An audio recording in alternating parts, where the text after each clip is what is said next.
Hi అండి, ఇవాళ మనం సింపుల్గా మిరియాల రసం అలానే ఆలూ ఫ్రైని ఎలా ప్రిపేర్ చేసుకోవాలో ఈ వీడియోలో చూసేద్దాం. ముందుగా ఇలా ఒక బౌల్లోకి చింతపండు నానబెట్టుకోవాలి. అలానే 1 టీ స్పూన్ ధనియాలు, జీలకర్ర, మిరియాలు, 1/2 టీ స్పూన్ మెంతులు, వెల్లుల్లిని ఇలా పౌడర్ తయారు చేసుకుని పక్కన పెట్టుకుందాం. అలానే ఇప్పుడు 2 ఆలు తీసుకుని ఇలా చిన్న పీసెస్ లా కట్ చేసుకోవాలి. ఇప్పుడు స్టవ్ మీద ప్యాన్ పెట్టుకుని కొద్దిగా ఆయిల్ వేసుకోవాలి. ఇప్పుడు ఇందులోకి కట్ చేసి పెట్టుకున్న ఆలు పీసెస్ వేసుకొని ఇలా గోల్డెన్ బ్రౌన్ కలర్ వచ్చేదాకా ఫ్రై చేసుకున్నాక ఇప్పుడు ఇందులోకి టేస్ట్కి సరిపడా సాల్ట్, 1/2 టీ స్పూన్ పసుపు, 1/2 టీ స్పూన్ కారం, 1/2 టీ స్పూన్ ధనియాల జీలకర్ర పొడి, గరం మసాలా వేసుకొని ఫ్రై చేసుకొని చేసుకోవాలి.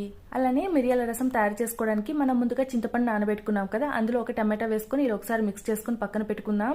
ఇప్పుడు స్టవ్ మీద ఇలా ఒక గిన్నె పెట్టుకొని కొద్దిగా ఆయిల్ వేసుకోవాలి. ఇప్పుడు ఇందులోకి ఆవాలు, కట్ చేసి పెట్టుకున్న ఎండుమిర్చి, కరివేపాకు, మనం ముందుగా తయారు చేసి పెట్టుకున్న పౌడర్, అలానే 1/2 టీ స్పూన్ పసుపు వేసుకొని ఫ్రై చేసుకోవాలి. ఇప్పుడు ఇందులోకి మనం ముందుగా కలిపి పెట్టుకుని చింతపండు వాటర్, అలానే టేస్ట్కి సరిపడా సాల్ట్ వేసుకుని రసాన్ని అంతా బాగా మరిగించుకున్న తర్వాత ఇప్పుడు ఇందులోకి సన్నగా కట్ చేసి పెట్టుకుని కొత్తిమీర చల్లుకొని దించేసుకోవాలి. చూసారు కదా, వేడి వేడి అన్నంలోకి మిరియాల రసం అలానే ఆలు